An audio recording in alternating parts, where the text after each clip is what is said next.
y voy a compartir la pantalla. ¿Pueden ver la pantalla?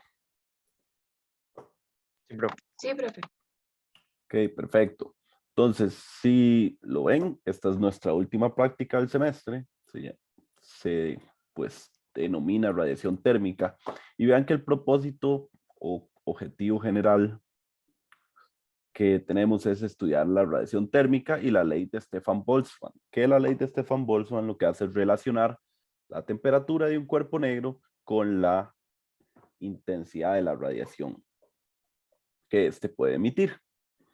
Y vean qué objetivos pues, secundarios tenemos. Determinar la radiancia espectral como una función de longitud de onda para diferentes temperaturas y determinar la intensidad a partir de la radiancia espectral como una función de la longitud de onda.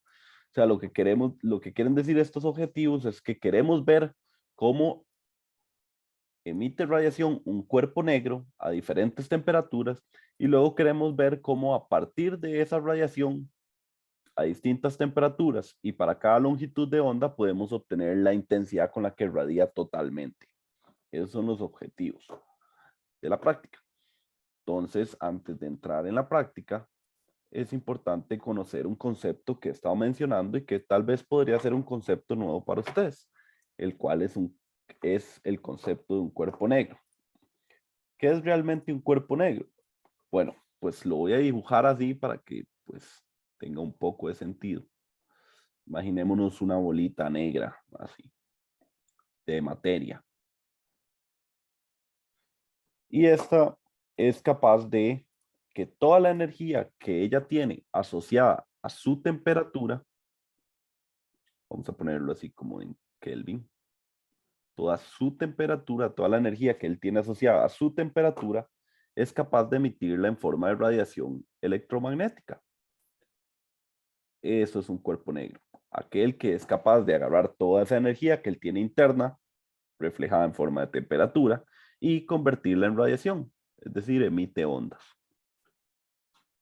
En la vida real, pues un cuerpo negro realmente no existe, pero todos los cuerpos o toda la materia, pues elementos que vemos, personas, sillas, pues solo un trozo de carbón, etcétera, podría funcionar como un concepto que a mí me gusta, que es llamarlo un cuerpo gris, que sería un cuerpo que se comporta como un cuerpo negro, pero no tan ideal. El cuerpo negro sería el caso ideal. Entonces, basado en lo que les acabo de decir, pues si cualquier cuerpo podría ser un cuerpo gris y un cuerpo gris se comporta más o menos que un cuerpo negro, entonces los cuerpos grises también son capaces de convertir parte de su energía interna, que tiene en forma de temperatura, en radiación. Y eso aplica para todos los cuerpos. Entonces, incluido un ser humano. Por ejemplo, pues este sería un ser humano. Tiene una espalda un poco grande. Pero bueno, sabemos que la temperatura más o menos en la frente de una persona pues sana es por ahí de los 36 grados Celsius, que son pues 283 más 36 aproximadamente en Kelvin. Kelvin, sin nada de esto. Entonces, alguna vez una persona ha estado a la par de otra y pues ha sentido cierto calor solamente por estar aquí, digamos, ponerle la mano así cerca. Y ojalá tenga calentura para uno nada más tener la mano cerca y poder sentir calor. Es decir, nosotros incluso como seres humanos estamos irradiando pues ondas electromagnéticas asociadas a nuestra temperatura interna. Y lo mismo pasa para una silla y lo mismo pasa para un metal y lo mismo pasa incluso para la resistencia del horno.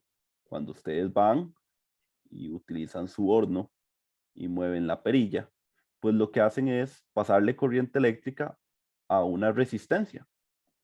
Esa resistencia se empieza a calentar y se empieza a ver de color roja. Claro, ahí incluso podemos sentir tanto el calor como ver la radiación roja. Entonces, ahí en ese caso, ese cuerpo está tan caliente que ya incluso empezó a emitir no solo ondas electromagnéticas en el infrarrojo, como las personas, que tienen una temperatura, como les dije, aproximadamente 320 Kelvin, aproximadamente. Y no vemos a las personas brillando, ¿verdad? Pero pues, resistencia del horno puede llegar a una temperatura de unos 2000 Kelvin, tal vez. Y por lo tanto, empieza a verse de color rojo. Y además se emite radiación infrarroja porque la puedo sentir. Puedo poner mi mano cerca al horno e igual puedo sentir pues ese calor en mi mano. Entonces, si cualquier cuerpo emite pues radiación dependiendo de su temperatura, ¿cómo se emite esa radiación? ¿Qué longitudes de onda se emiten y cuáles no? Se emite todo el infrarrojo, se emite solo el visible, se emite todo el visible. Esas son las preguntas que nos nacen, o al menos a mí me nacen en este momento. Ya sabemos que un cuerpo negro agarra su energía interna y emite radiación y que dependiendo de la temperatura, así es esa radiación y que a cierta temperatura se empieza a poder ver radiación visible.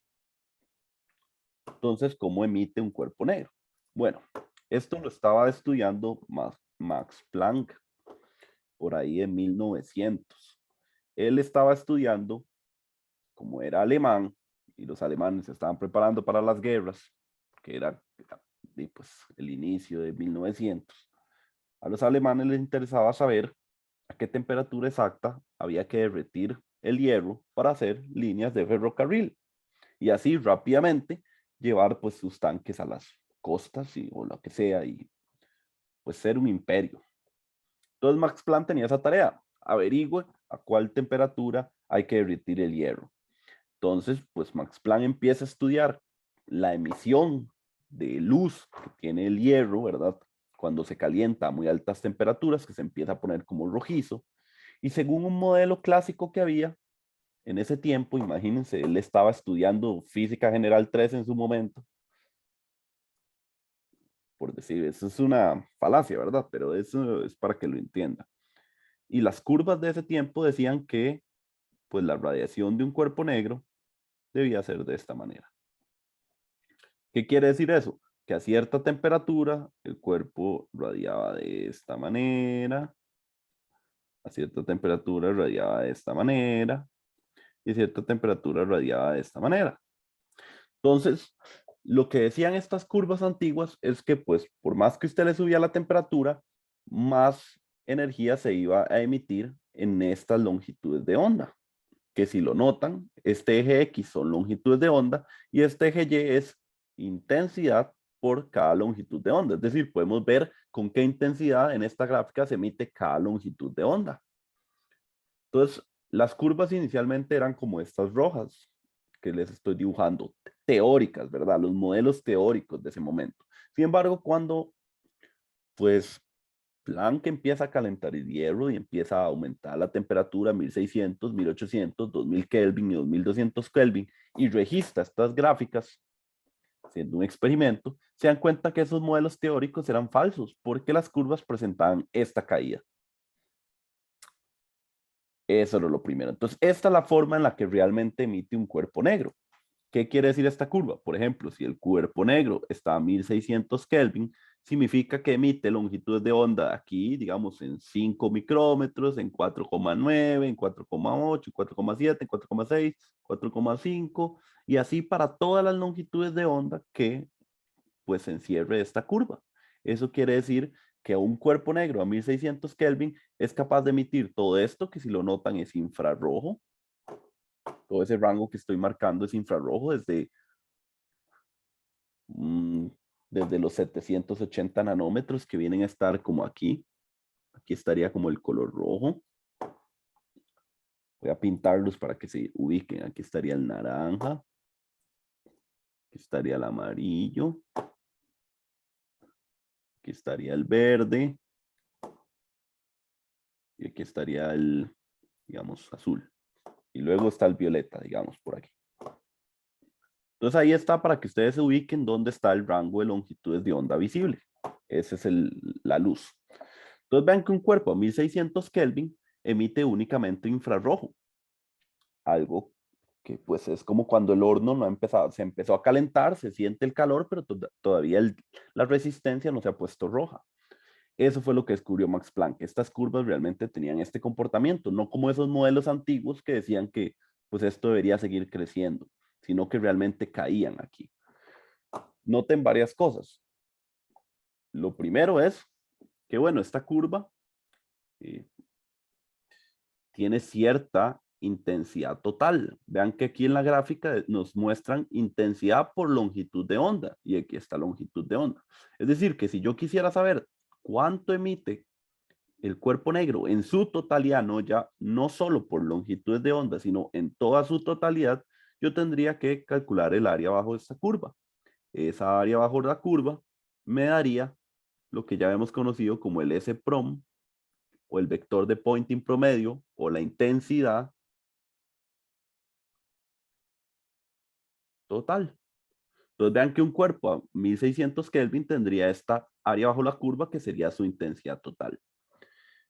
Y también vamos a denotar algo de esas curvas, que a 1600 Kelvin hay cierta longitud de onda que es la que se emite con mayor intensidad que las otras. Para 1600 Kelvin sería aproximadamente 1,8 micrómetros. Ok, genial. Max Planck se dio cuenta de eso. Ahora dijo, voy a subir la temperatura del hierro y lo voy a poner a 1800 Kelvin. Y volvió a obtener la curva.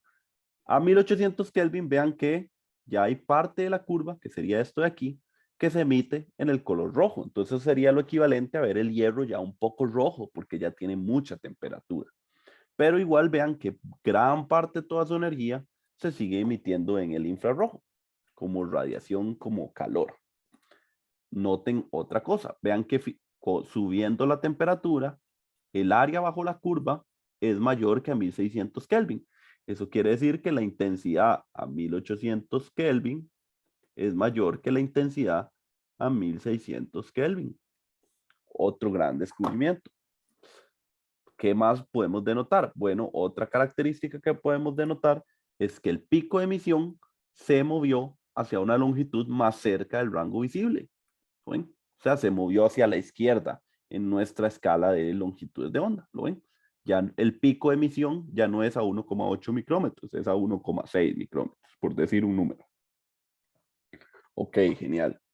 ¿Qué pasa? Subamos más la temperatura del hierro, subámosla a 2000 Kelvin.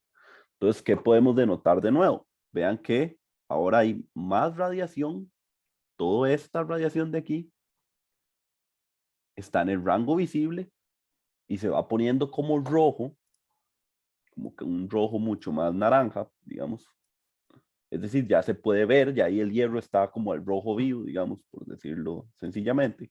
Vean que el área bajo la curva total de 2000 Kelvin es más grande que a 1800 Kelvin. Es algo que tenemos que notar. O sea, hay una dependencia con la temperatura. La intensidad total depende de cierta manera de la temperatura. Y además veamos otra característica, que el pico de emisión se volvió a mover hacia cercano a la 1,45, digamos. Cada vez más hacia la izquierda en nuestra escala de longitud de onda. Y si volvemos a repetir el experimento, pero para 2200 Kelvin, vamos a ver las mismas características. Que el pico se movió hacia la izquierda, que pues más cantidad de radiación está en el rango visible, cada vez se agregan más colores y pues la intensidad total también es mayor. Son las características que vio Planck. Bueno, Planck se pone a pensar algo. Ok, está bien, esas características que acabamos de analizar están muy bien, pero ¿por qué tenemos esta caída tan radical de este lado y por qué la curva no es simétrica? Si seguimos aumentando más y más la temperatura, vamos a darnos cuenta que estas curvas obviamente siguen la misma línea, son más grandes, pero igual les sigue costando mucho desplazarse ya hacia estas zonas, como del azul para la izquierda. Entonces Planck dice que extraño, porque es importante En la intensidad, pues la longitud de onda. Si en la teoría clásica, cuando calculamos el S promedio, este solo dependía del campo magnético máximo, del campo eléctrico máximo y de 2 nu sub 0. Si lo ven, ¿dónde está la frecuencia? ¿Dónde está la longitud de onda en esta fórmula? Entonces, ¿por qué la intensidad? O sea, ¿por qué no logramos emitir en estas longitudes de onda? Es lo que se preguntó Planck.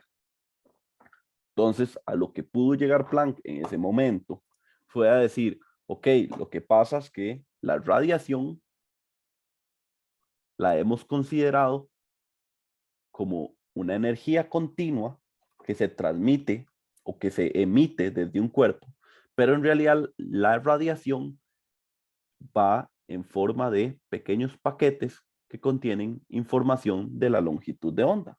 Eso fue lo que dijo Planck, que más bien la energía estaba cuantificada, no era un flujo constante, sino que estaba cuantificada en pequeños paquetes de energía y cada uno de esos paquetes tenía información o en la energía relacionada a la frecuencia de la onda.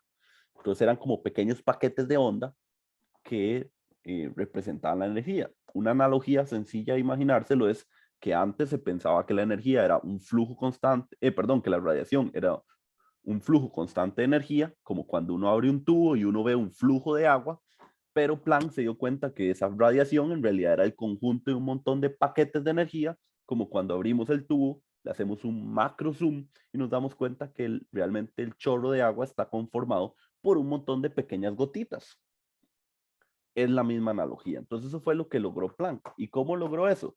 Porque él dijo, ok, si la energía está encerrada en paquetes, es decir, la radiación está encerrada en paquetes de energía pequeños que contienen información, ¿cuál es la energía de ese paquete? Y Planck llegó a la solución de que esa energía tenía que ser H por F, donde H es, adivinen, la constante de Planck, o sea, una constante, y F es la frecuencia. Es decir, que no es la misma energía las ondas de una frecuencia más alta que de una frecuencia más baja, digamos. No tienen la misma energía la onda, aunque tengan el mismo campo eléctrico y aunque tengan el mismo campo magnético. Interesante. Eso fue lo que llegó Planck. Y él entonces dijo, ok, entonces, si la energía está cuantificada y esta es la energía que tiene ese paquete y ese paquete es, depende de su frecuencia, entonces significa que la materia, algo que ustedes ya saben desde el cole, que los elementos, digamos, hidrógeno. El elemento, el átomo de hidrógeno, tiene varios niveles de energía discretos que llamábamos 1s, 2s, 1p y así para pues todos los elementos. Cada elemento tenía sus propios niveles de energía. Entonces, cuando un electrón de ese átomo sube a un nivel de energía, necesita ganar energía para tener esto, que sería la temperatura. Y luego, si esa energía es suficiente para que suba a un nivel discreto, él sube. Si se queda aquí en el medio, él no sube, baja al que esté más cerca. O sea, no puede existir un electrón en un nivel de energía intermedio, solo en ciertos niveles de energía discretos. Luego, si este electrón cae a este nivel de energía, pues pierde energía. ¿Qué pasó con esa energía? Bueno, esa energía se emite en forma de radiación, donde la energía equivalente que perdió de aquí a aquí es exactamente H por F y es exactamente la onda que emitiría. Entonces, ¿por qué el rango de las ultravioletas y los azules cuesta emitirlos y no le cuesta emitir estos? Bueno, porque si lo notan, estos son de una longitud de onda más pequeña, lo que implica una frecuencia grande, longitud de onda pequeña. Y estas ondas de por aquí son de una longitud de onda grande, que eso implica una frecuencia pequeña. Es decir, la radiación infrarroja es de menor energía que la radiación ultravioleta. Entonces, cuando calentamos el hierro a tales temperaturas, cada vez le estamos dando más energía para que él pueda subir a ciertos niveles de energía. Sin embargo, ya para que él pueda emitir este rango, él debería subir bastantes niveles de energía. Y no solo eso, debería caer desde aquí hasta aquí de un solo golpe. Y lo que pasa es que muchas veces puede caer de un solo golpe, pero es mucho más probable, porque el universo es así de vagabundo, simplemente es su entropía ya ser así, y él muchas veces no va a caer de aquí hasta aquí y emitir una onda de, digamos, de ultravioleta, porque es muy grande la caída de energía, sino que él a veces va a preferir caer de aquí a aquí, de aquí a aquí, de aquí a aquí y de aquí a aquí. Y en cada una de ellas liberó cierta, pues, onda. Entonces, lo que quiero que vean es que provocar este salto tan grande es muy difícil a comparación de que la onda, a pesar de que gane toda esa energía, baje en pequeños escalones. Entonces, por eso es que se produce mucha más radiación en todo este rango y por eso es que le cuesta a él emitir en todo este rango. Y más hacia la izquierda, pues cada vez le costará más emitir, porque vean que al final de cuentas, ante mayor temperatura, la radiación se sigue moviendo hacia la izquierda, pero cada vez le va a costar más moverse. O sea, no es lo mismo, vean que aquí subió 200 Kelvin y digamos, la longitud de onda se desplazó como desde 1.8 a 1.6, que aquí, que subió también 200 Kelvin, pero aquí la onda se desplazó apenas como 0.1 micrómetros. Esa es la idea que quiero que agarren, que realmente cada vez le cuesta más porque cada vez necesita ganar más energía para subir al siguiente nivel. Si no le alcanza la energía para subir al siguiente nivel, queda en el nivel en el que le alcance la energía. O sea, no puede quedar en pasos intermedios. Uf, bueno, eso fue lo que llegó Planck. Esto es el inicio de lo que llamamos la teoría cuántica, que significa cuantificar, por eso se llama teoría cuántica, de cuantificar la energía, cuantificar la radiación y cuantificar todos los elementos o todas las fuerzas universales. La del electromagnetismo, lo más pequeño en lo que podemos cuantificar esa energía del electromagnetismo, la fuerza del electromagnetismo, es en un fotón, es lo más pequeño. Si pensamos en qué es lo más pequeño que podríamos cuantificar la masa, pensaríamos en lo que conocemos en un electrón, es lo más pequeño, pero en realidad hay cosas más pequeñas aún, pero para que ustedes entiendan la idea de la cuantificación, por eso se llama cuántica. Y todo esto está dentro del gran área de la física moderna, porque es física que se opone a todo lo que ya había establecido. Vean que lo que conocíamos hasta el momento eran las leyes de Maxwell y decíamos que el S promedio, que es lo mismo que la intensidad, depende únicamente pues de los campos eléctricos y campos magnéticos, es decir, de la intensidad, de la magnitud de sus campos eléctricos y magnéticos, es decir, de qué tanta energía tiene esa onda. Eso es lo que se creía en ese momento. Y Planck llegó a que realmente la energía estaba cuantizada y que la energía de ese pequeño elemento que cuantizamos es igual a la constante de Planck por su frecuencia. Cuando Planck llega a hacer este descubrimiento y plantea todo lo de sus niveles de energía y de cómo existe el fotón y todo eso, el mismo Planck decía, bueno, no, esto es una locura, la verdad, esto no puede ser así porque el mundo, digamos, a velocidades mamíferas o ambientes humanos, pues no se comporta de esa manera y siempre todo lo hemos basado en la observación y siempre ha funcionado para la física clásica. Entonces, aquí estoy, digamos, volviéndome loco un poco. Y entonces Planck no aceptaba incluso sus propios resultados y de hecho ya físicos alrededor de ellos, que pues obviamente diferentes países se encuentran lo que publican, ya se empezaba a hablar de física cuántica y los mismos Planck y Einstein en su momento, a pesar de que Planck era el que lo había inventado, él decía física cuántica, ¿qué es eso? Yo nunca había escuchado eso, porque obviamente física cuántica le llamó otra persona, no le llamó él ni siquiera creía en que lo que había descubierto iba a funcionar. Y es hasta después que llega Einstein con el efecto fotoeléctrico a probar ese experimento, el cual era como uno de esos experimentos que las respuestas no se creían del todo, como que sí, como que no, como que te creo y como que a la vez no. Einstein llegó, explicó el efecto fotoeléctrico y su explicación se basó en todo este modelo de la energía cuantificada y de los niveles de energía que tenía la materia. Él pudo explicar todo el efecto fotoeléctrico gracias a lo que Planck había pues establecido. Y recuerden que algo no se vuelve verdad hasta que no haya un experimento que lo demuestre. Entonces, por eso Einstein se ganó un premio Nobel con el efecto fotoeléctrico, porque fue pues que logró demostrar esta idea de la cuantificación de la energía. Y no fue pues por lo que siempre se le atribuye, hasta en Padre de Familia sale una vez Einstein con su teoría de la relatividad, que es muy famosa y que tal vez es lo más famoso que le ha dado Hollywood, pero realmente el premio Nobel lo recibió por el efecto fotoeléctrico, que es algo de una, digamos, el experimento que demostró esto que Planck había llegado. Entonces, ahora que sabemos un poquito de historia y nos pudimos meter un poquito en la cabeza de Planck y a entender estas curvas, vamos a hacer el experimento de nosotros, lo cual lo que vamos a hacer es recrear estas curvas para distintos temperaturas.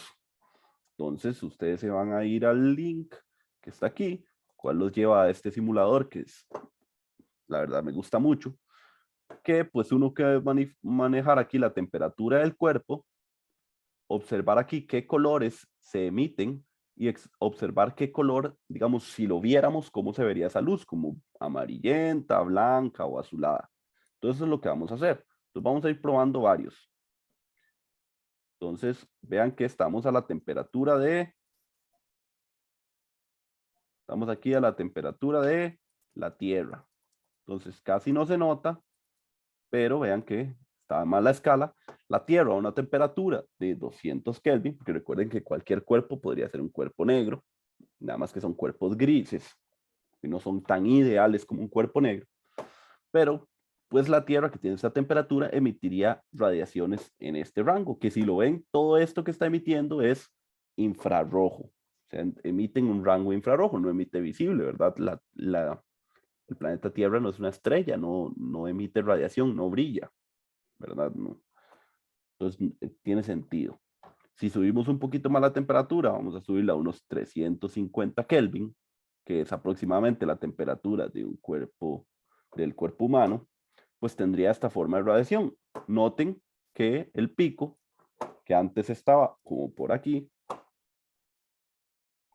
está el pico de radiación, a la longitud de onda que más emite, cuando llego a 350, ese pico se desplazó hacia la izquierda, ¿lo ven? Y además toda la intensidad subió. Toda la intensidad total que viene a ser el área bajo la curva. Lo que me gusta de este programa es que yo puedo agregar aquí como que me diga cuál sería esa longitud de onda máxima. Puedo pedirle que me marque en qué rango estamos. Aquí estamos en infrarrojo, aquí iría visible y más allá iría ultravioleta. Y además le puedo pedir que me calcule el área bajo la curva para saber ya cuánta intensidad total emite. Para ya no ser características cuantitativas, sino características cuantitativas y que sean más, perdón, no dije nada otra vez, darle características cuantitativas, eso es lo que quiero decir. Entonces, vean que aquí ya podemos ver la radiación. Entonces es el cuerpo humano. ¿Qué pasa cuando uno va a un mall y el guarda del mall le dispara con esa pistola de rayos láser? Bueno, lo que pasa es que esta pistola realmente no es una pistola de rayos láser, realmente no dispara nada. Aquí tiene un sensor calibrado que si le llega a esta longitud de onda, esta intensidad, él puede calcular la temperatura. Vean que si un cuerpo está más caliente, esa intensidad pues sería mayor y sería pues unos cuantos grados, ese desplazamiento sería muy poquito, casi no notable. O si está más frío, pues esa intensidad es menor. Entonces eso es lo que hace esa pistola para medir la temperatura. Mide la radiación que emitimos como cuerpo negro. Y como ya se sabe qué temperatura es de una persona sana, se sabe cuál es la intensidad que debería emitir esa persona sana. Si esa persona tiene fiebre, pues su temperatura es mayor y su radiación será mayor. Entonces así es como funciona ese termómetro, que no es de contacto. Entonces ahí estamos por el ser humano. Vamos a subir más la temperatura. Vamos a subir la temperatura ahora hasta un punto en el cual trabajemos como la temperatura de una bombilla incandescente, de aquellas de antes de 100 watts que uno lo mandaban a comprar a la pulpería, de esas. Ahí más o menos 3000 Kelvin. Entonces, si ustedes ven, ya se ha desplazado a tanta temperatura, se me desplazó mucho el pico, a tal punto que el pico de radiación para una bombilla incandescente es de 966 nanómetros. Y además vean que ya parte de la radiación, que sería de acá, todo esto, vean que se está emitiendo ciertos colores. Y aquí nos muestra que se está emitiendo un poquito de verde y mucho rojo. Si uno ve una bombilla incandescente, se ve como un color amarillento, que es como una luz amarilla, aunque realmente es luz blanca, pero es luz blanca con mucho contenido de rojo, más que cualquier otro color. Entonces se ve como un blanco amarillento, que sería como verlo aquí. Además, si lo piensan, vea que la bombilla incandescente emite gran parte de radiación en el infrarrojo, que es lo mismo que calor. Entonces eso tiene sentido porque utilizan bombillas incandescentes para cocinar los pobres pollos ahí en el turno, en el turno del barrio. Entonces, si uno pusiera bombillas LED que no emiten infrarrojo, de fijo sus pollos estarían fríísimos, pero como uno utiliza esas bombillas incandescentes que emiten un montón de radiación en el infrarrojo, que equivale a calor, se puede mantener pues los pollos calientes. Sigamos subiendo la temperatura y dejemos de hablar de pollo. Entonces, vamos a subir más la temperatura. La vamos a llegar a la temperatura del sol aproximadamente. Ahí, a unos 6000 Kelvin aproximadamente. Si ven cómo emite, vean que ahora anda por el rango de 10 a la 7, o sea, emite mucha más intensidad, tiene una mayor intensidad, emite mucha más radiación, y vean que una vez más ese pico de emisión, pues se desplazó hacia, vamos a poner directamente ahí en el sol, ahí, ahí, ahí justo en el sol, unos 5800 Kelvin. Entonces vean que ese pico de radiación se desplazó más hacia la izquierda. Vean que subimos el doble de kelvins y apenas se desplazó 400 nanómetros, mientras que cuando aquí habíamos subido apenas 2500 Kelvin, se había desplazado un montón de longitudes de onda en el infrarrojo, pero vean que ahora subí casi todo lo que había subido al inicio y se desplazó apenas 400 nanómetros. O sea, cada vez le está costando más desplazarse hacia la izquierda, lo que les estaba contando ahora. Y bueno, si vemos el sol, vean que emite parte en el infrarrojo, lo cual es totalmente validable. Nada más uno tiene que salir en un día soleado y puede sentir el calor del sol. Esa es la radiación infrarroja, lo que estamos sintiendo. Se emite gran rango en el visible y se emite parte en el rango del ultravioleta, porque sabemos que el sol nos emite rayos ultravioleta también. Entonces, podemos denotar esas varias características a esa temperatura de cuerpo negro. Otra característica muy curiosa. Vean que el pico de emisión del Sol, digamos, estaría en los 500 nanómetros aproximadamente. Esos 500 nanómetros son color verde y equivalen a un blanco, véanlo, como mucho más neutro ya. O sea, porque ya tiene como casi que el mismo contenido de cada color. Pero vean que el pico está en el color verde. Entonces ahí siempre a mí me nace una duda y una hipótesis y unas preguntas. Bueno, ¿será que porque el sol emita más verde que otros colores, la vida en general en la Tierra, que depende del sol, en su mayoría es de color verde? Por lo mismo, porque el sol es lo que más emite es verde. Todos ellos es lo que más reflejan. Interesante. Es un análisis interesante. Pensar que, pues, por eso las plantas en su mayoría son verdes. Bueno, es una coincidencia, pienso yo, demasiado coincidencia para ser cierta, pero pues nunca he leído nada que hable sobre algún estudio que relacione la evolución de la vida con el sol y dudo mucho que se conozca esa información. Entonces, voy a dejarlo ahí como una coincidencia, demasiado coincidencia para ser cierta.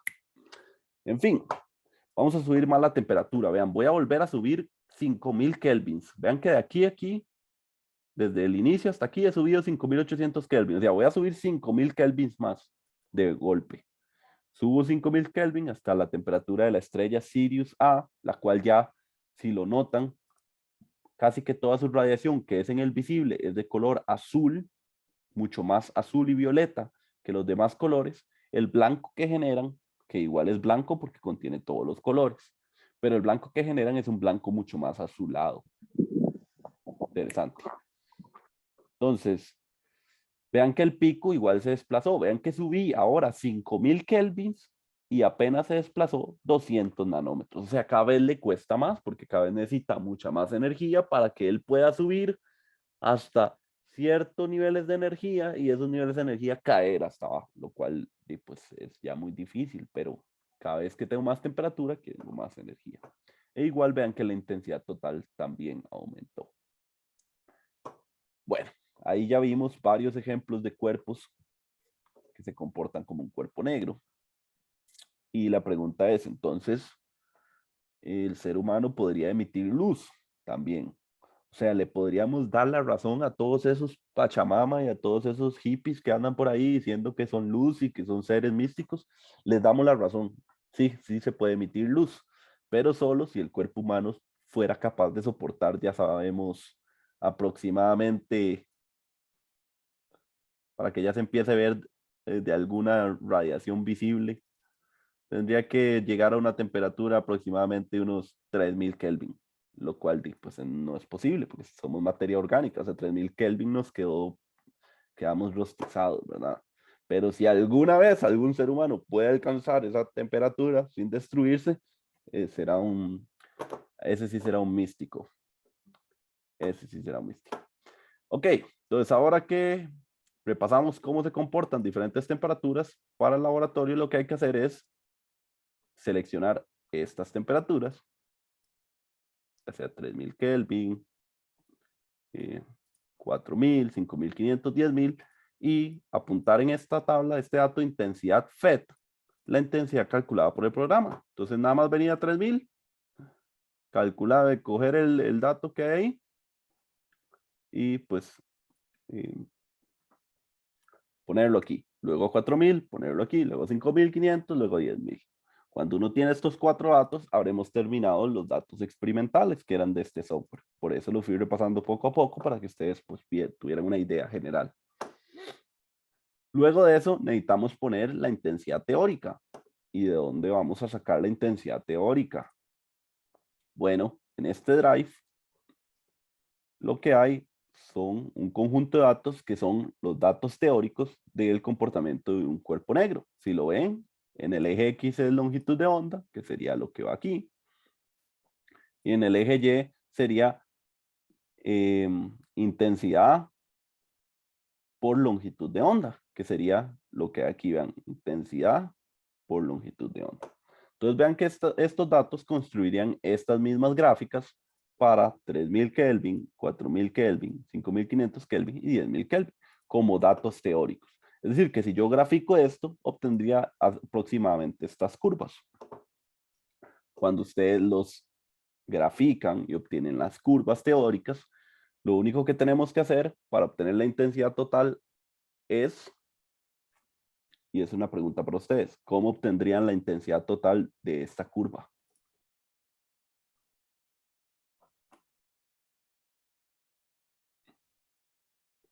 La integral, bueno, el área bajo la curva. Exacto, muy bien, Isaac. Habría que integrar, obtener el área bajo la curva. Entonces lo que tenemos que hacer es cuando graficamos esto, integrar estos datos. ¿Cómo integramos esos datos? Bueno, la forma más, digamos, top de hacerlo sería agarrar esos datos, graficarlos, ya sea en MATLAB, en C, en C++, en Python o en lo que sea, y con algún comando de matemática, de alguna biblioteca de matemática, pedirle que integre esos datos. Y listo, lo haría facilísimo en aproximadamente 4 líneas de código. Es algo muy sencillo. Eso sería la forma, digamos, top de hacerlo. Si uno no sabe programar o no sabe usar MATLAB, tranquilos, también les tengo una solución. Si ven aquí más abajo, viene un link que les permite cómo calcular el área bajo la curva de una gráfica en Excel, el cual en la vida, digamos, si ponemos a buscar en Google, esto mismo, calcular área bajo la curva, van a encontrar dos métodos. Uno que es con la línea de tendencia y otro que es haciendo como unas sumatorias de Riemann. ¿Se acuerdan de sumatorias de Riemann en cálculo 1? Bueno, se pueden hacer por cualquiera de esos dos métodos. Si notan este tipo de curva, es una curva complicada. Esto no es ni cuadrática, ni es una curva exponencial, ni es una curva lineal, mucho menos, sino que es una curva, de hecho, tiene una fórmula un poquito compleja. Entonces Excel jamás podría calcular la línea de tendencia de esto, porque Excel no es tan chivo para hacer ese tipo de cosas. Entonces, el único método que nos queda sería el método de las sumas de Riemann, que es el que pueden encontrar en este link. Entonces, por aquello, Excel para los que no saben programar ni usar MATLAB, o MATLAB para los que sí saben y pues lo quieren hacer de una manera más eficiente, porque este pues incluye mucho mayor margen de error, esa es la idea. Entonces, cuando ustedes grafican los datos teóricos, integran los datos teóricos, pueden llenar pues esta columna y sacar un porcentaje de error tomando este como experimental y este como teórico. Y eso es todo el laboratorio. Si repasamos los resultados, vean que es nada más calcule ese porcentaje de error y además agréguele 2 columnas más a la tabla, que es emisidad, digamos, experimental y emisidad teórica. ¿Y qué es la emisidad? Bueno, todo el tiempo les he dicho que todo cuerpo podría ser un cuerpo negro. Y un cuerpo negro relacionado a su temperatura emite de esta manera. La radiación total, es decir, la intensidad total que emite un cuerpo negro es igual a la constante de Boltzmann por su temperatura a 4. Y la constante de Boltzmann pues vale esto. Entonces eso quiere decir que la intensidad total depende de la temperatura a la 4. Para un cuerpo negro, que es ideal, ¿cómo sería la fórmula para un cuerpo gris, que no es ideal? Bueno, la fórmula es exactamente igual, nada más que le agregamos ese coeficiente de emisidad. Donde ese coeficiente de emisidad vale 1, estamos hablando de un cuerpo negro ideal. Para cuando es, por ejemplo, una persona, una silla, una mesa, un horno, pues esa emisidad vale menor a 1. ¿De qué depende esa emisidad? Depende de casi de todo. Cuando hablamos del cuerpo negro, nada más les dije que se lo imaginaran como una bola muy, muy pequeña que absorbe toda la energía, la emite en radiación, pero no podemos decir lo mismo de una silla. La silla tiene forma, tiene color, tiene textura, está hecha de material que es madera, o no sé, lo que esté hecha, ¿verdad? Entonces, todas esas variables afectan cómo emite ese cuerpo negro. Entonces, esa emisidad depende de todos esos valores. Entonces, lo que hay que hacer es calcular la emisidad. Si uno tiene la intensidad total, tiene aquí la I total, la tiene la I total, tiene la constante Boltzmann, porque es una constante. La emisidad no la tiene. Y tiene la temperatura, porque aquí la tiene marcada. Y si tiene esto y tiene esto, lo único que le falta es despejar la emisidad. Entonces así es como se obtendría la emisidad. Pregunta para ustedes. Si un cuerpo negro emite o tiene una emisidad, mejor dicho, de 1, y en este simulador se simula un cuerpo negro ideal, ¿cuánto creen que debe valer la emisidad para este programa?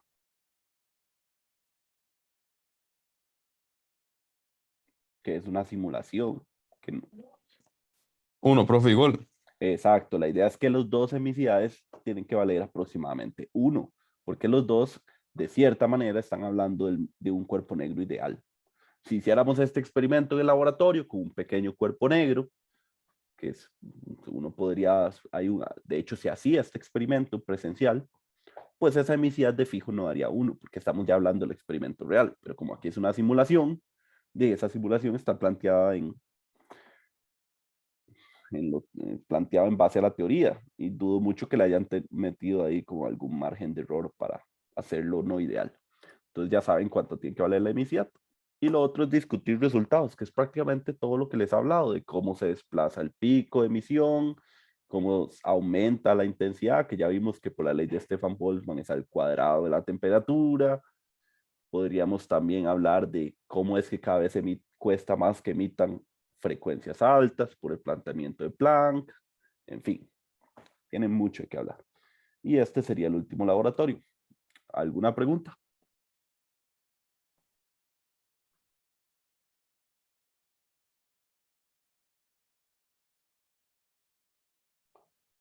Ok, buenísimo.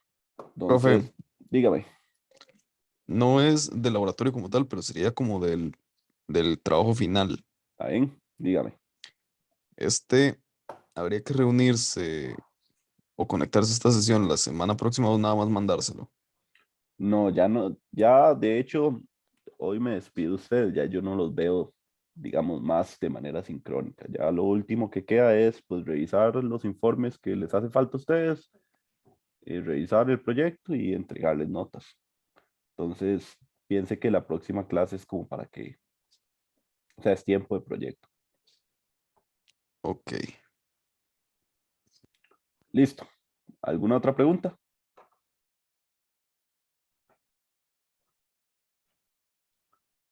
Ok, genial. Entonces, si no tienen ninguna